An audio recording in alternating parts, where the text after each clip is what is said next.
now so that other parents have access to this. Great, thanks, Jackie. So Jackie Jenkins and Trudy Davis, Ann Allen on our division head end are on the call. And then we have asked our tech team, which is a large group today, consisting of Sam Rosenfeld, Don Hassapis, Jason Hamilton, and then by division, Nicole Baruchin and Jen Krajewski for lower elementary tech, and the upper elementary is Evan Knaus and Marianne Thomas. So I think we're just going to start by saying, like always, if you have specific questions, please put them in the chat. I believe Trudy started that chat box, so type in your questions. Thank you, Trudy. And Sam, I'm going to start with you. I know you've got some thoughts as to things you wanted to share with parents, so I'm just going to throw it over to you. Thanks, Polly. I also, before we begin, when you are asking questions in the chat, hopefully we'll be able to moderate those in real enough time. I'm going to keep it very brief for my part. Feel very lucky to be working with everybody on the GCDS team and working with all of you parents out there who are doing above and beyond work to make remote learning possible. And I think this school has done an exceptional job with that partnership between home and school. What I wanted to share with you is a document that we've actually shared, I think it was back in March, but I want to make sure that you have access to this document and maybe keep it at the back of your mind as we approach the end of this school year. It's called the Parent Remote Learning Bootcamp. I'm going to post the link to that document in this chat here, so that if you are in this call right now, you're having trouble locating the document, it's here. It's going to get emailed out afterward as well. We'll put it in a description of the video wherever we post it. I'm just going to share my screen for a minute and walk through that, and then I'll wrap up my little part here. So here we are. The Parent Remote Learning Bootcamp document has a lot of information that you've already oriented yourself to just by nature of going through remote learning, like how to use Zoom on, how to connect to meetings and things like that. There are a couple of other pieces here that we think you should know about, like how to get laptops repaired. We are doing drop off and pick up for student devices, which I know isn't applicable right now to N-5. We have some Gmail and Google Chrome training in case you have not yet set up Google Chrome on your home computers or on your phones. Chrome offers a lot of different extensions and tools that you can use to help manage remote learning at home more easily. Some more information about video conferencing, Zoom. If you want to use Zoom for your own personal meetings, it's also great to follow some of these tutorials if you want to do family get-togethers like we've been doing lately in my family.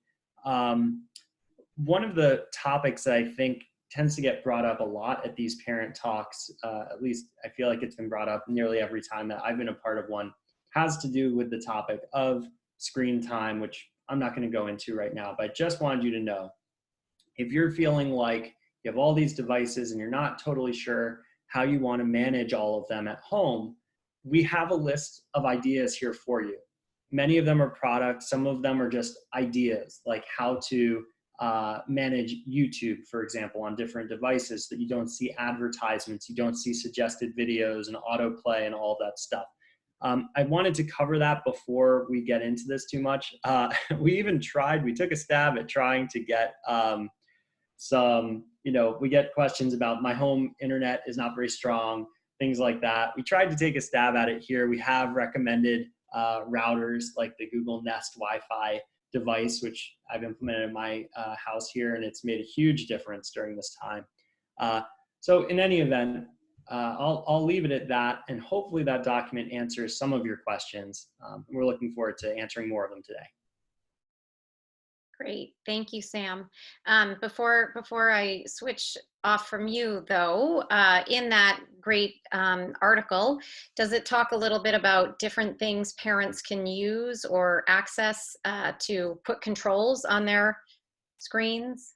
Yes, there are several different products as well as controls that can be used across devices. One of the ones that we've seen rising in popularity, which you may already have, is called Circle. It allows you to control, you know, iPads, Chromebooks, phones, access to apps. Like, let's say you wanted to cut off access to Fortnite or Minecraft at a certain time of day across the board. Things like Circle, Custodio. These are just they're ideas that are in this document, so I'm not going to go through the product description of each of them. One last point, though, if you have any questions, if you ever get stuck, you can always email us, support@gcds.net. Goes to our entire tech team. We answer virtually every hour of the day. So don't be surprised if you get a really quick response. Like, it's a little scary because we don't sleep much. But we're here for you, so we want to hear your questions. Thanks. Great, thank you. Thanks for handling that. That was a conversation that I was in late yesterday, and a parent did ask that question. So I said, I'm sure there's a great resource, and directed them your way. So thank you, Sam. There's a follow-up question, Sam, about is Circle able to help manage TV or YouTube restrictions? Circle has, again, I wasn't trying to go directly into each product because I haven't gone that far into all of the different features, but I have heard that Circle has, I'll post the link to the description here. It does do quite a lot. But if you're looking for specific setups at home, what I'd love for you to do is maybe write up, what kinds of TV setup you have, like, an Apple TV versus a Samsung. Just like figure out what the devices that you have at home are. If you're not sure how to do that, again, just email support and we'll start a little conversation about your specific home needs. The point is that there are tools out there for just about every configuration. It's just a matter of finding out what you really need and how to make that something that doesn't overcomplicate your home. That's the last thing we want to do is, you lock yourself out of being able to do the things you need to do. So please do keep in touch with us and we'll walk you through it. Thanks. Great. So as you're continuing to put some questions in the chat box, why don't we take it over to our lower elementary group, Nicole Baruchin and Jen Krajewski. Sure. Hi, everyone. I'm Jen Krajewski. So we see kindergarten through second grade in lower elementary. You've probably been in our fabulous room. So what we've been doing is working with the children through the Google Slides and giving them work and projects and kind of trying to find a really good balance between the screen time and the building time and the design thinking time. So you'll notice that a lot of our projects and assignments are geared that way. I'm going to share my screen really quickly to show you something that we just started putting out. Am I ready to share? Sorry, Polly. Sure. Did I make you a co-host? No, I just need the ability to share. It's okay. What we're doing is some parents have reached out recently because their children may not have been able to get to some of the projects that we have assigned.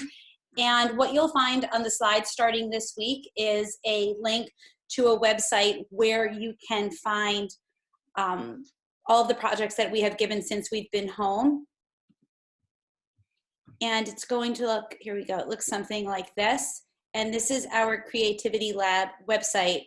And if you're looking for, sorry about that, if you're looking for a project from any of the grade levels, you can click on the link and it will take you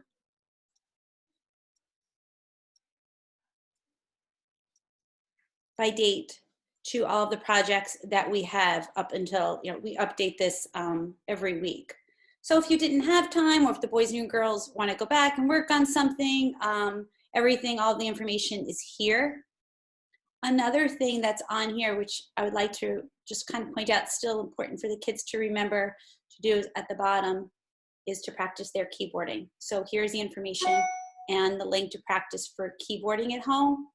And this link over here will take you to the projects that the boys and girls worked on this year in the Creativity Lab. as well as pictures of them working throughout the year in our lab. And if you have any questions, at the bottom, there's links for Nicole and myself. Another thing that we're working on is to follow the steps of what Upper Elementary is doing for Above and Beyond. So you will be seeing shortly, I know Trudy mentioned it, an Above and Beyond site coming from Lower Elementary with some activities, non-tech and tech, that the boys and girls can do if you're looking for something extra. And that will be continue to be updated throughout the spring and summer. Great, thank you. I know you've been a great resource to teachers, to parents, me specifically. So yeah, thank you. You're welcome. And in Upper Elementary, Jackie, I know Evan. I'm gonna jump on because I understand that my tech teachers are having connectivity issues, which, you know, is kind of ironic for my tech teachers, but probably fairly common for some of you in your experiences in trying to do remote learning. So it's good that we are all developing empathy and understanding for one another during this time. So I know that right now in tech classes, they're doing great projects with Scratch. I saw some great 4th grade samples today, and I know in creativity that there's been lots of exciting projects going on. I saw a whole thing on Rube Goldberg machines and things like that. So our Above and Beyond website is available already to all the children in the Upper Elementary School. They can find it in their Google Classroom. Right now, the children in the Upper Elementary School are really managing their remote learning incredibly well independently with the tech tools, and they've learned a lot of new tools like with Pear Deck and EduPuzzles and things like that. So we actually are excited to lean on some of the new tools that they've learned this year. Next year, when we're all back together again, seeing how positive they've been in improving some of the ways that we do school. So I'm happy to answer what I can, and I am very hopeful that the team gets on if you have any specific questions about programming related to that. Hopefully they get on the call. Great, thank you. So as always, we'd love to hear your questions, field your questions about technology specifically today, about remote learning, or any of the social emotional concerns that you're experiencing at home.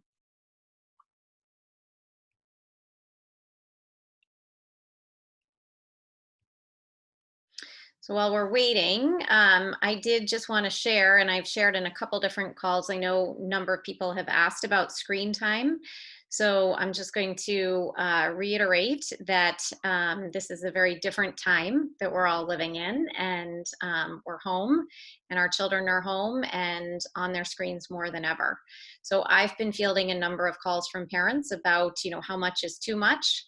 And I think we've spoken about that each week. I know we talked a little bit about how the American Association of Pediatrics came out in early April and kind of revised their guidelines around screen time, not putting an hour limit on it or a time limit on it, just being respectful that the mental health of everybody is most important. So if it allows for parents to be able to finish a call or handle a work situation, you know, be a little kinder to yourselves and take it back a notch. But also remembering that we still need limits, right? Kids still need limits for the screen time. It just might be a little bit greater than it has been in the past, but putting some structures and limitations in place, definitely still recommended. Polly, I think it's funny, I find in my house, I feel like the screen time, it's very social now. It's a social time for my kids to be with their friends and doing something together. Yeah. Like we're looking at it here in my house, like a little bit of different time, you know, than the screen, you know, a different kind of screen time, because it's bringing them together with some of their friends and their peers and family. In a lot of ways, I think I've seen more of my family these past couple of weeks and months than I would have if things were, you know, under normal circumstances. Right. I think so many people feeling somewhat similarly, Jen. I appreciate you sharing that. You know, having the ability to have a Zoom conversation with extended family really does make you feel a little more connected, which is a really positive thing. And like the fact that you brought up that social time for kids is different right now, right? They're not really outside running around with lots of neighbors. We all hope that that's going to happen down the road, but for right now, a lot of them are playing Roblox or Minecraft or Fortnite and really getting some good social connections and time during that period. That said, Oh, sorry. sorry, Jackie. No, I was just going to say, I think one of the ways to frame technology usage right now with your family is about passive consumption and active engagement. So passive consumption looks like watching TV or sitting watching endless YouTube videos or flipping through the Instagram feed or, God forbid, watching TikTok. Those are passive recipient ways. So when you're talking to your kids about technology, it's like if you're engaged with your cousins playing Pictionary, that's active engagement. That's part of your social life. But if you're sitting watching endless hours of Netflix, some of you parents, that's passive consumption. So we all need some passive consumption because that's how we kind of calm down. But at the same time, we want to balance the amount of tech that's active engagement and that's passive consumption. And then I think the other piece that's really important with technology is to know all the research about how long it takes your brain to come down off a screen.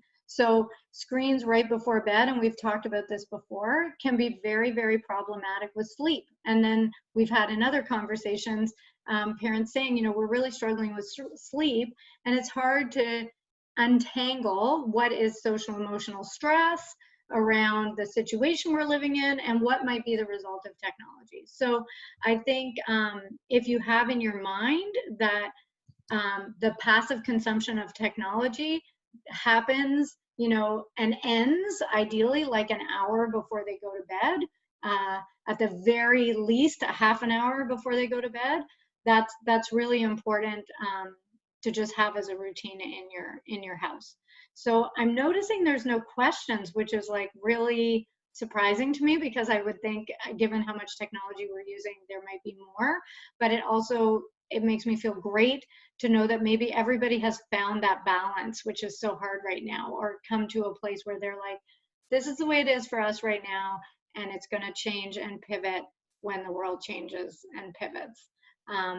So I would just welcome any questions that you have, and if it's not about technology, if it's about summer or connecting with family on technology, what are families doing to connect with family on technology? Who's had a wedding they went to on technology? Like, how is technology playing into your life in ways it never has?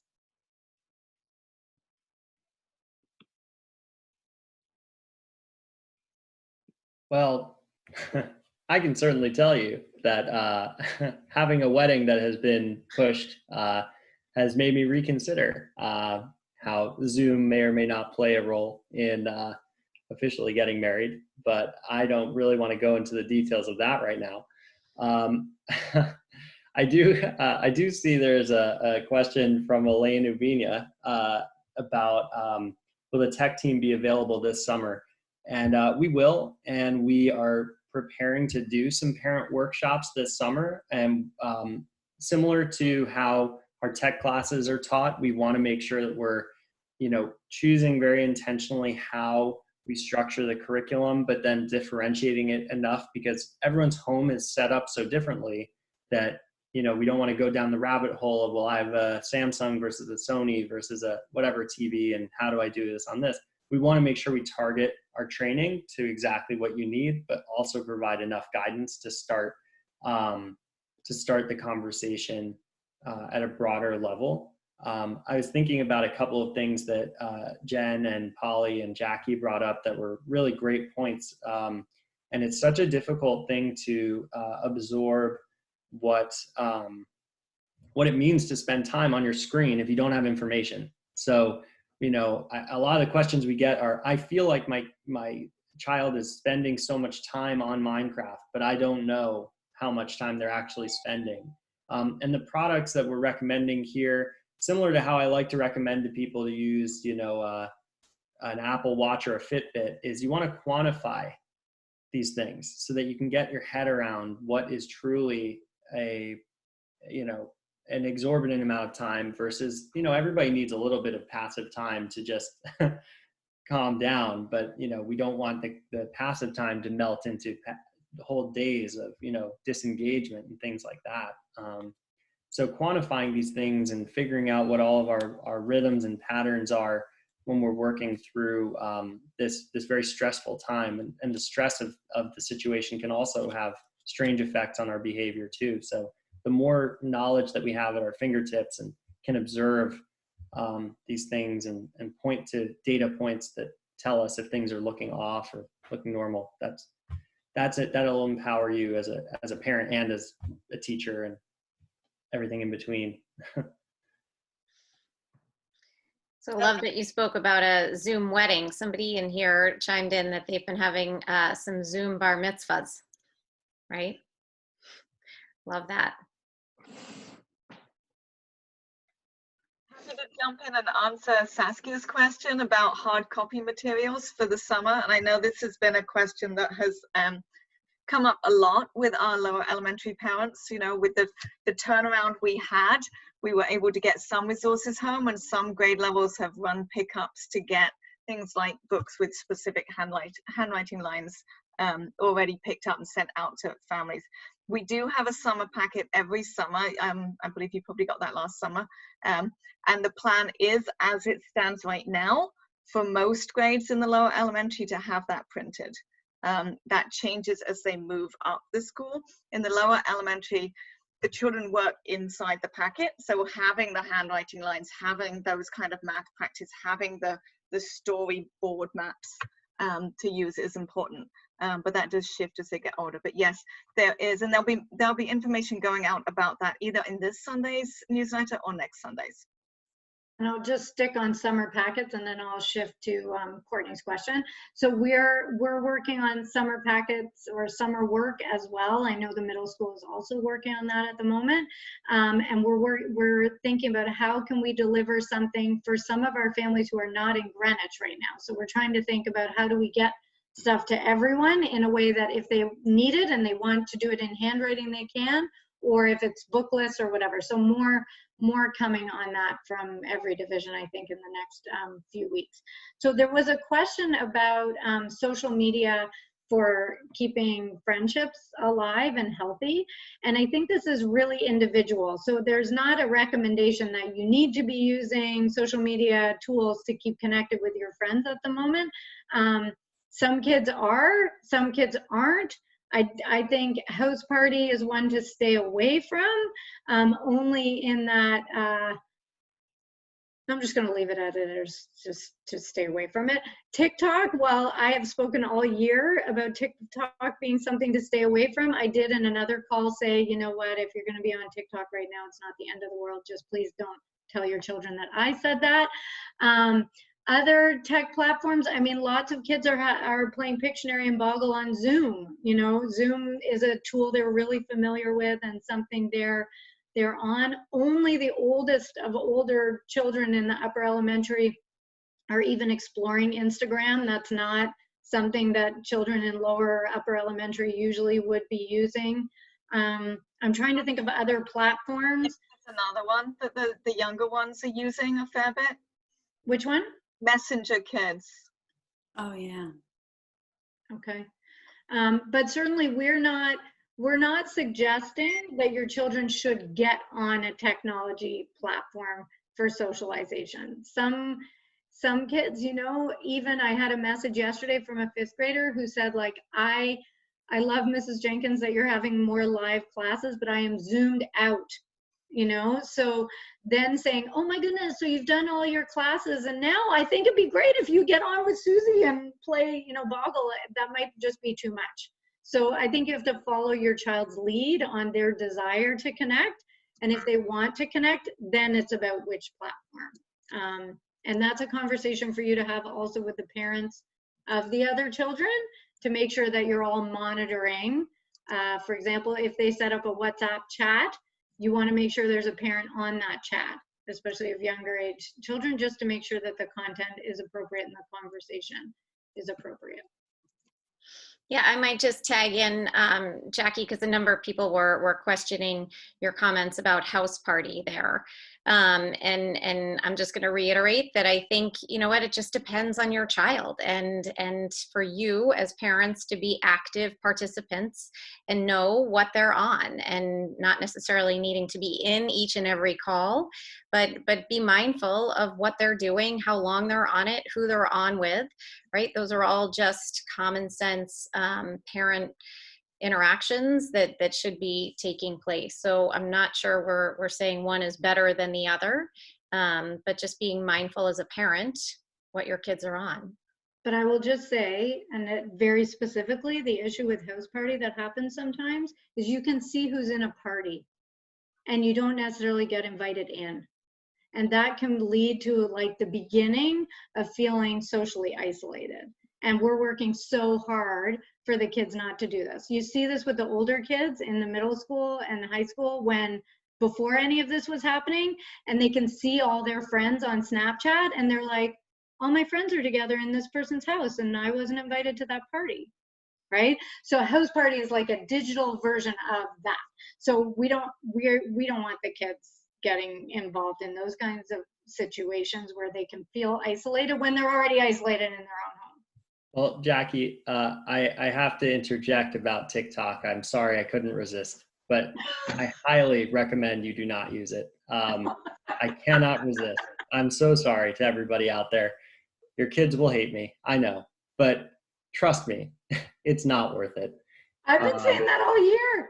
I know. No, I know. I'm glad you have. And I'm happy to expound on it. The point from a technology department is data collection on minors. And there are some companies that can actually promise you and guarantee that your child's information is safe and properly stored. There are very few of them. Google happens to be one of them. So if your child is looking to connect with other kids at GCDS, we have made Google accounts for every student, you know, the Gmail accounts for every student under gcds.net, and they can use that to do face-to-face conversations. There can be group calls. There's no need to create a separate account on a separate service.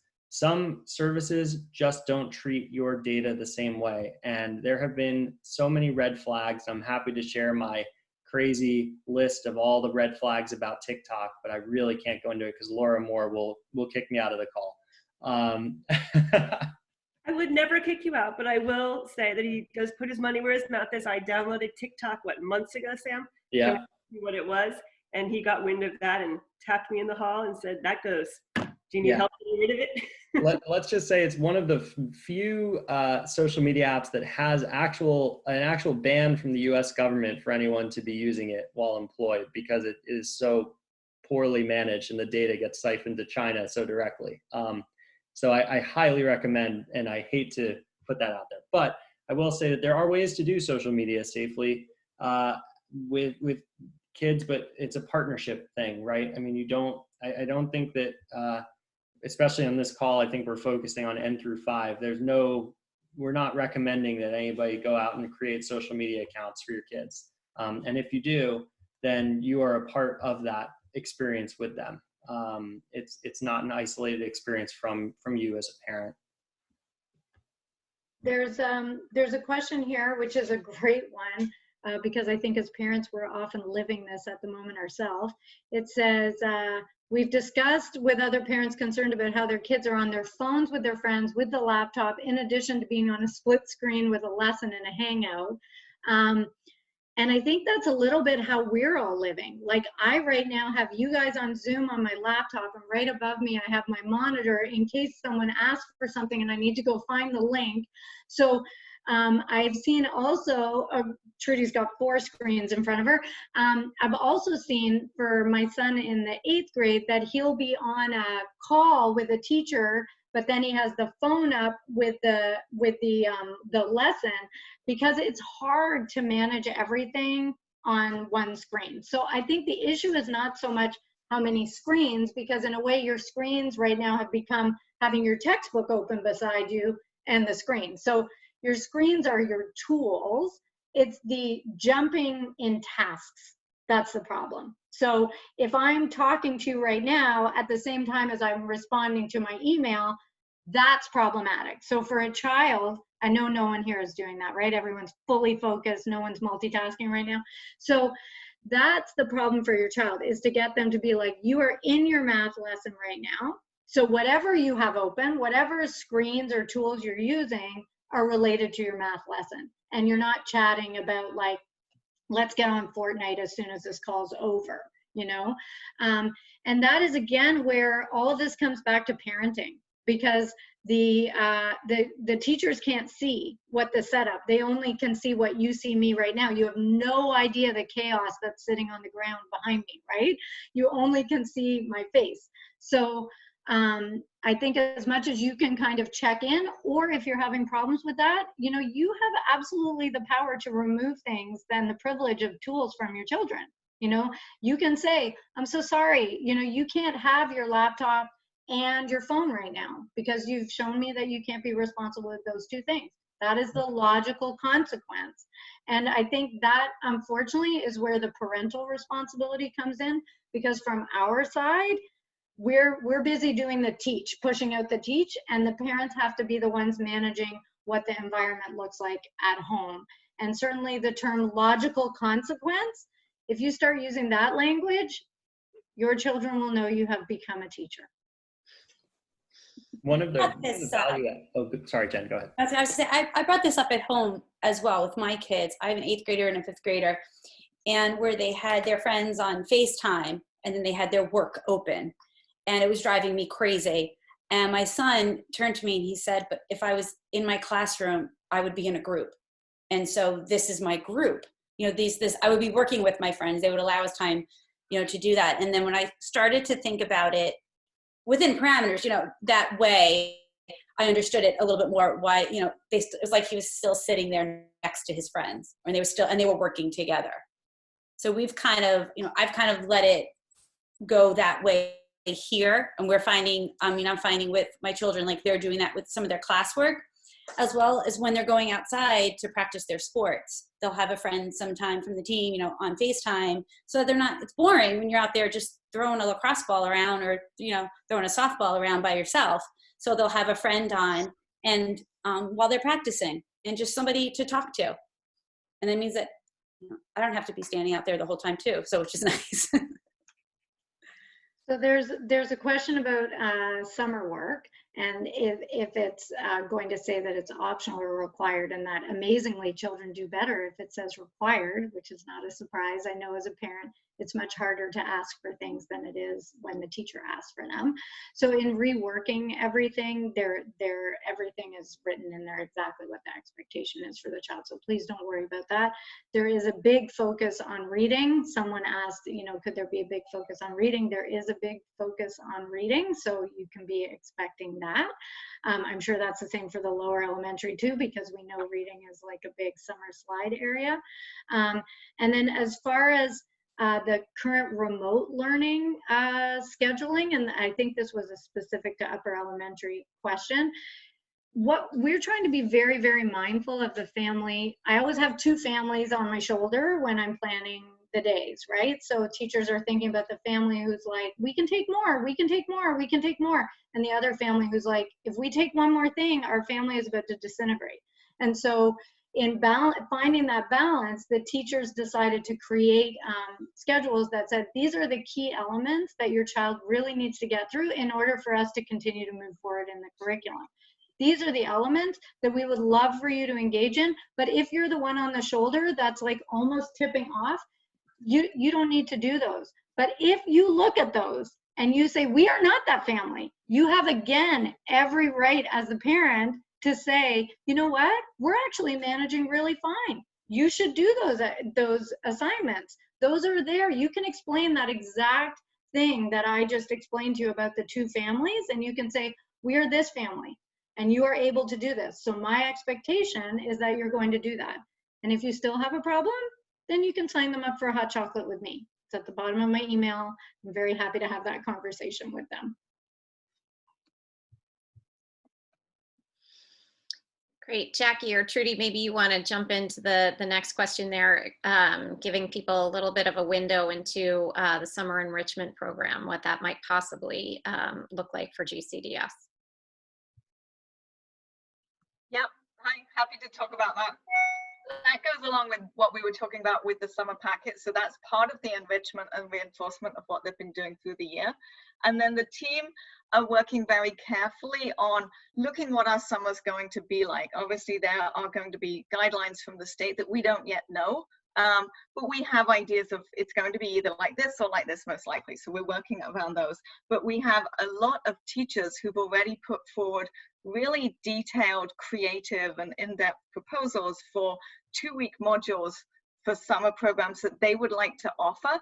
Maybe with the grade they're teaching, it might be outside of their current grade or even their current division. And we've got very creative ideas from Harry Potter to Orton Gillingham skills to STEAM to weather plans, all sorts of pieces there. So that's going to be launched soon, and Jackie can probably give you the date for that because I can't remember off the top of my head what it is, but there's a lot of good pieces in there to sign up. And then we're still obviously holding on for summer camp too and hoping that we have that as well. But this gives our families the option of something that would be remote if they're not in the area or we can't be on campus. So whatever's happening, we know we've got something, but we are hoping for both. Jackie, do you have those dates? So I think by the middle of next week, something should be going out to families. We finished receiving proposals for the modules from teachers yesterday. We went through them this morning with the Ed leadership team, and really exciting things about advocacy and science, and just like Trudy said, lots of great opportunities for students, and possibly for students to do with their parent together, like an art class. That's you know, dad and me, mom and me, the whole family, whatever kind of thing, coming your way. So watch for that.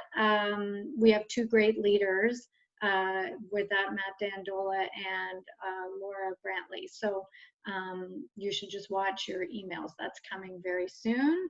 I see a question. Oh, a question about Grandparents' Day. All right, so I'm so excited to hear that kids are participating in all the different activities we sent out. That's just great.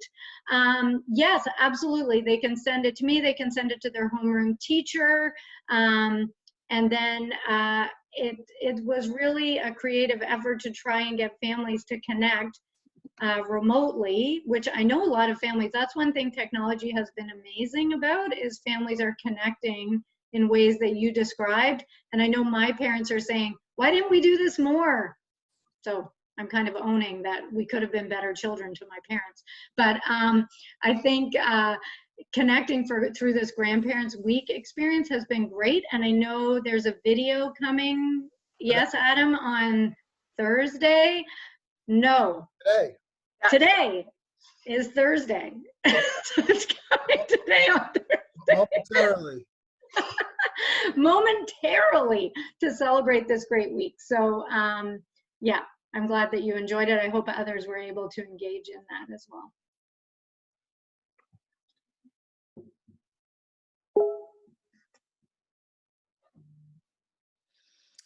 Great. Well, if there aren't any other questions, we'll let everybody go, but reach out to any of the wonderful tech people at GCDS, support at gcds.net with any of those specific questions. As Sam said, they field them often, and I know they field them well.